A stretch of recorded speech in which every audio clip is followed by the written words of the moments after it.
I've platinumed every one of these fucking games. They are my absolute favorite series. They have ruined video games for me. Yeah, you're spoiled. You're spoiled as shit. I can never play an Assassin's Creed game. Games that just waste your time.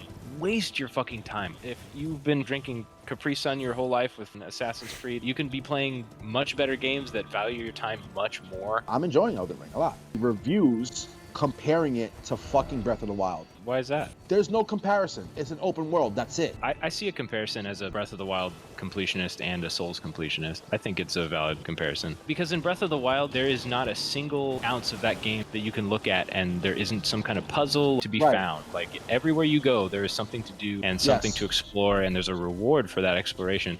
And this game does the same thing. And yeah, they're both open world games, and any open world game could technically do that, but they don't. Most open world games are just full of empty space. I'm finding shit everywhere. There's too much shit to do. Yeah, there really is. It's kind of overwhelming. In less than 100 hours, and it's not looking like I can accomplish that.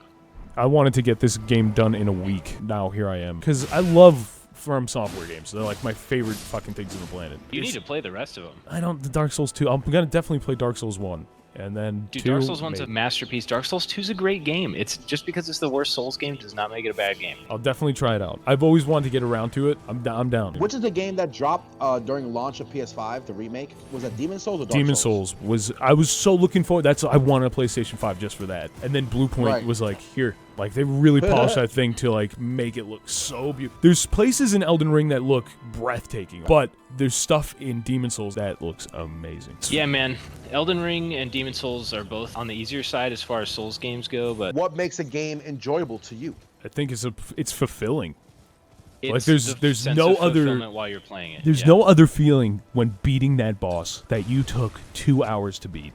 You know? Sure. There's a lot of ways to enjoy a video game. And you know what? If somebody loves the Assassin's Creed series or whatever, or the Far Cry series, you know, all these first-person shooters that Uncharted, are exactly whatever it may be. Uncharted's a little different. It's more story-based. It's got a good story. The Souls game respects your time. It respects you as a player. It makes me... I feel like I'm better at video games for having played it. The lore is deeper than I care to comprehend, to be honest. There's so much to offer here. Oh, yeah. In all the Souls games. You can go down YouTube rabbit holes for all the Don't you love that? I think that's the craziest way to tell a story. And it's such a detailed fucking story. It's like a riddle you have to solve, too, you know? In every game, even Sekiro, the story has already happened, and you are just some guy that comes in afterwards. Yeah. And kind of finishes things up. Yeah, you put the pieces together and you tie it off with a bow, and that's the Souls game storytelling. And storytelling really takes a backseat to gameplay. Yeah, without a doubt. Gameplay is first and foremost the most important thing, and that's great. And then every weapon also gives you a different way to play the game.